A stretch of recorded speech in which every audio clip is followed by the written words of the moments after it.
Assalamualaikum Sobat Football United. Ada kabar dari dua sumber ini, Matt Critchley ya, dari The Athletic, dan juga Simon Stone dari BBC. Ini terkait dengan keadaan manajemen Manchester United dalam pergerakan di bursa transfer. Misalnya ada banyak informasi ataupun pendapat ya yang menyebutkan bahwa Manchester United ini sebenarnya mengincar kualitas atau harga yang murah. Kenapa Manchester United kok seakan-akan ini tidak punya uang, katakanlah seperti itu ya. Ada yang mengartikan juga seperti itu. Lalu banyak juga yang merekomendasikan nama-nama yang memiliki angka yang murah, yang rendah, karena menganggap bahwa Manchester United ini kok nggak bisa gitu ya mengeluarkan uang yang tinggi, yang banyak. Padahal dalam situasi Matheus Fernandes misalnya, Manchester United ini juga memberikan tawaran yang total paketnya itu sama dengan Tottenham Hotspur. Hanya saja ada perbedaan struktur pembayaran di sana. Lalu ada juga perbedaan angka gaji yang ditawarkan Tottenham Hotspur kepada Matheus Fernandes dan juga Manchester United kepada Matheus Fernandes. Dan ternyata yang lebih dipilih akhirnya memang angka-angka dari Tottenham Hotspur. Manchester United memiliki batasan-batasan. Nah, ini bagaimana ya Manchester United, dan bagaimana juga keadaan setelahnya. Ini bagaimana Manchester United ini belum mendatangkan pemain lagi setelah berhasil here we go dengan Ederson. Dari Simon Stone, Manchester United ataupun manajemen dari Manchester United ini terlihat sangat tenang ya terkait dengan bursa transfer musim panas, dan melihat bahwa ini masih sekitar 7 pekan sebelum pertandingan pertama Premier League menghadapi Hull City, dan sekitar 9 pekan sebelum bursa transfer ini ditutup. Ada pernyataan yang kurang lebih menyebutkan kalau Manchester United ini akan mendatangkan pemain-pemain. Ini merupakan sebuah keyakinan. Bagaimana mereka bermain ya, itu yang akan diutamakan. Bukan terkait dengan apakah mereka ini nama besar atau tidak.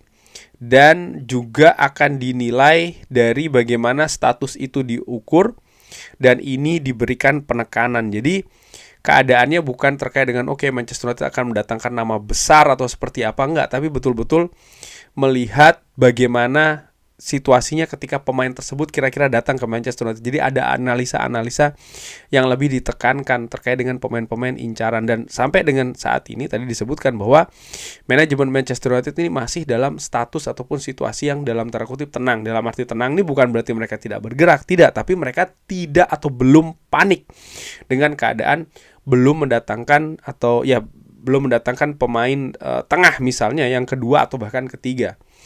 David Ornstein mengatakan ya, atau memberikan informasi bahwa Manchester United ini menginginkan pemain yang sangat ingin untuk bergabung di Manchester United. Dan ini yang terbukti dalam situasi dari Matheus Fernandes, yang mereka menganggap bahwa Matheus Fernandes ini nampaknya tidak sungguh-sungguh ya ingin ke Manchester United. Dan dari situasi tersebut mereka balik lagi nih ke papan analisa. Mereka menyembuhkan luka mereka, katakanlah seperti itu, dan mempertimbangkan posisi-posisi lainnya.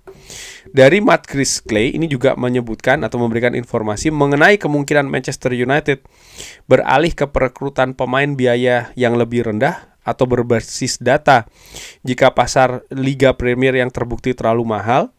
Jika Manchester United akan tetap berpegang pada aturan fiskal versi mereka sendiri dan mengejar perekrutan yang lebih berbasis data atau perekrutan berbiaya rendah yang kurang glamor, itu bisa menjadi strategi yang tepat.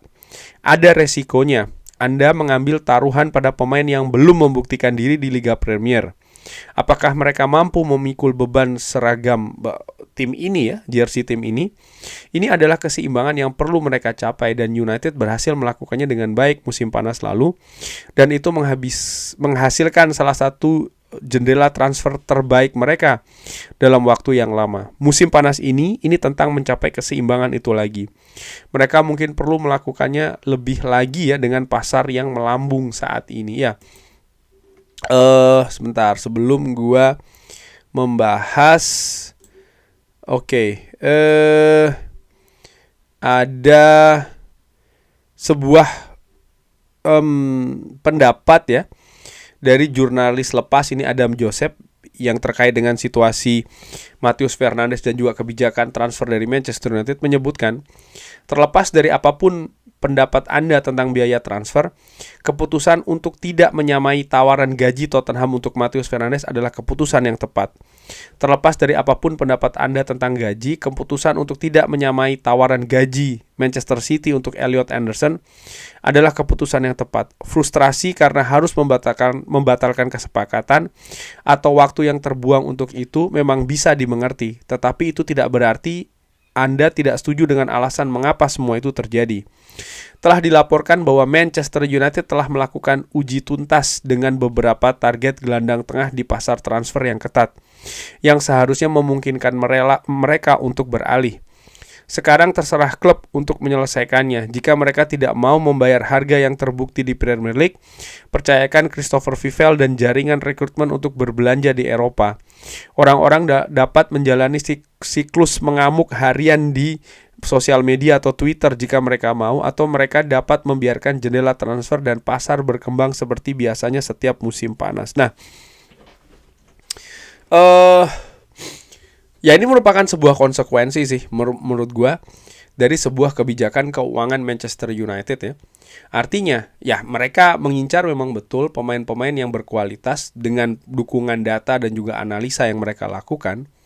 Tapi dengan kesuksesan yang mereka lakukan musim panas tahun lalu, ternyata klub-klub lain pun juga mencium cara yang sama menurut gua untuk membawa misalnya kesuksesan. Contohnya mengincar pemain-pemain yang juga memiliki pengalaman yang bagus di Premier League. Kalau kita melihat dari kasus dari Matheus Fernandes dan juga Elliot Anderson, di mana memang lini tengah ini menjadi incaran ya dari klub-klub lain juga untuk diperkuat di musim panas kali ini, sama seperti Manchester United. Dan ini ternyata membawa kepada sebuah situasi yang menurut gue berbeda dari musim panas tahun lalu, yaitu adalah perang harga. Dan Manchester United ternyata sampai dengan sejauh ini mereka tidak ingin turun gelanggang untuk ikut berpartisipasi dalam perang harga tersebut, karena mereka memiliki kebijakan keuangan, kebijakan fiskal, dan mereka ingin disiplin terkait dengan hal tersebut. Nah, ini bagaimana? Pertama, menurut gue ini membuktikan bahwa atau memperlihatkan bukannya Manchester United tidak memiliki uang atau keuangan, itu salah gitu. Dua, bahwa karena Manchester United ternyata memiliki uang, mereka tidak harus mengejar pemain yang harganya murah-murah. Situasinya, keadaannya ini bukan tentang mahal atau murah, tapi tentang mengeluarkan uang dengan valuasi yang sesuai, di mana Manchester United ternyata punya perhitungan sendiri dibandingkan dengan klub lain yang memberikan valuasi kepada seorang pemain. Manchester United juga ketika mengincar pemain tersebut juga punya valuasinya, contoh seperti kayak Matheus Fernandes. Dan mereka ingin disiplin, mereka juga ingin menunjukkan bahwa ya perhitungan mereka lah yang paling tepat, bukan perhitungan dari klub lain. Sehingga kalau perhitungannya ternyata tidak bertemu di sebuah titik tengah, Manchester United tidak ragu-ragu untuk menarik mundur. Ini merupakan sebuah keputusan yang berani, tapi mengandung resiko tentu saja. Kenapa? Ya Manchester United yang tadi disebutkan oleh sebuah artikel ya, bahwa ataupun juga oleh sebuah pendapat dari jurnalis, bahwa Manchester United mungkin yang sudah mengeluarkan waktu ya dan juga tenaga energi untuk melakukan negosiasi, akhirnya tidak mendapatkan pemain yang diincar. Ini sebagai salah satu konsekuensinya. Tapi di sisi lain, Manchester United juga sudah sebenarnya mempersiapkan bagaimana mereka ketika menghadapi situasi tersebut. Tadi disebutkan bahwa Christopher Vivell dan juga jaringan rekrutmen yang dimilikinya ini betul-betul juga menjadi salah satu ujung tombak dalam pergerakan di bursa transfer musim panas. Ada pernyataan menarik bahwa bisa jadi ini akan menjadi sebuah alternatif ya. Apa itu? Dengan pergerakan yang juga sangat deras saat ini, dalam tanda kutip deras, mengincar pemain-pemain yang memiliki pengalaman Premier League sehingga angkanya menjadi mahal. Dan Manchester United kalau ikut berenang di kolam itu, di kolam pemain yang memiliki pengalaman di Premier League, ya mereka harus siap perang harga dengan angka yang tinggi. Salah satu opsi alternatifnya, ya mereka mengincar pemain di luar Premier League. Tapi ini mengandung sebuah resiko yang tinggi karena mendatangkan pemain dengan pengalaman yang belum ada ya di Premier League, mungkin juga karena keadaan tidak sama dan lain-lain. Sehingga untuk mendatangkan pemain yang tepat dibutuhkan analisa yang bagus. Analisa yang bagus nih, yang detail, yang menyeluruh, yang macam-macam ya. Sehingga Manchester United bisa mendatangkan pemain dari luar Premier League, harapannya dengan harga yang tidak segila pemain-pemain dari Premier League ya. Bukan berarti terus Manchester United tidak punya duit lalu mencari harga yang pemain dengan harga yang mahal, tidak. Tapi ini tentang valuasi, sekali lagi. Ini tentang valuasi yang tidak segila pemain yang dari Premier League, tapi juga bisa memberikan impact yang positif. Nah, ini bagaimana gitu. Dan menurut gua bisa saja ini alternatif yang akan diambil oleh Manchester United. Dan kalau melihat dari situasi manajemen musim panas tahun lalu, di mana dari beberapa rekrutan yang mereka lakukan, setidaknya ada 4, 2 ini kan berasal dari luar Premier League dan ternyata juga memberikan kontribusi yang positif. Benjamin Sesko dan juga Senne Lammens. Ini merupakan sebuah kesuksesan juga. Dan Manchester United sebenarnya punya track record yang bagus. Jadi ini bisa jadi merupakan sebuah alternatif yang akan Manchester United mainkan. Mereka akan membuka sebuah dalam tanda kutip ya lahan ataupun pasar baru terkait dengan pemain-pemain incaran, dan mudah-mudahan ini sukses dilakukan. Nah, pertanyaannya adalah siapa pemain tersebut? Karena sampai dengan saat ini kalau kita berbicara terkait dengan posisi lini tengah, nama-nama alternatif yang ada saat ini, opsi-opsi tersebut sebagian besar masih merupakan pemain yang memiliki pengalaman di Premier League.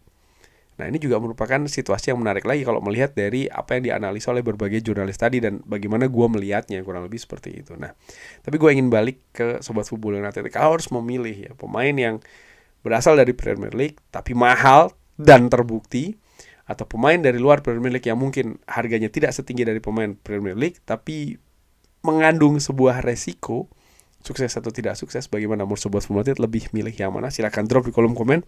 Terima kasih sudah menyaksikan, jangan lupa like, share, dan juga subscribe. Wassalamualaikum warahmatullahi wabarakatuh. Thank you.